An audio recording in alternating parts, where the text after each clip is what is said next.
Hindi pwedeng hanggang dito lang ako. Ikaw ba? Ano bang pangarap mong maging? Ano pa ba yung mga lugar na gusto mong marating? Ano pa ba yung mga bagay na hangad mong gawin? At ano ba ang laman ng palagi mong hiling? Gaya mo, palagi rin ako nakaharap sa salamin.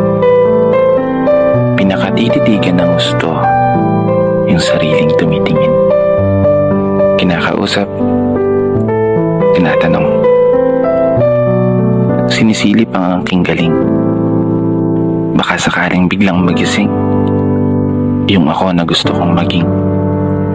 Yung ako na may malayo ng narating. Yung ako na malaya ng bilhin ang kahit anong gusto. Sariling bahay, sariling sasakyan, sariling negosyo. Isang ako sa katauhan ng isang tagumpay na tao. Isang ako na tumama sa loto. Hindi naman tumatay ha. Para seryoso. Sarap siguro ng buhay natin, no? Pag naabot mo na yung mga pangarap mo. Kapag nagawa mo ng mapasa kamay lahat ng mga hinahangad mo sa mundong to, at magiging isang kwento na lang yung kung paano at ano yung mga pinagdaanan mo. Isang kwento na maibabahagi mo sa ibang mga tao.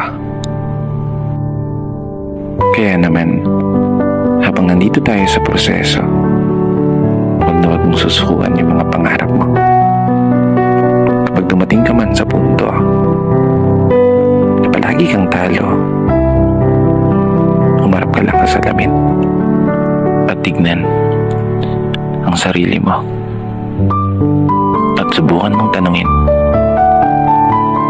hanggang dito na lang ba ako? At kapag biglang sumagot yan, tumakbo ka na. Hindi. Seryoso na. Ika nga nila, ang pagsuko ay para lamang sa mga mahihinang nilalang. Kinaya nga ng iba. Kaya panigurado, kaya mo yan. Magtatagumpay ka. Dito na nagtatapos. Kaya isang pagpupugay para sa lahat ng mga tao na patuloy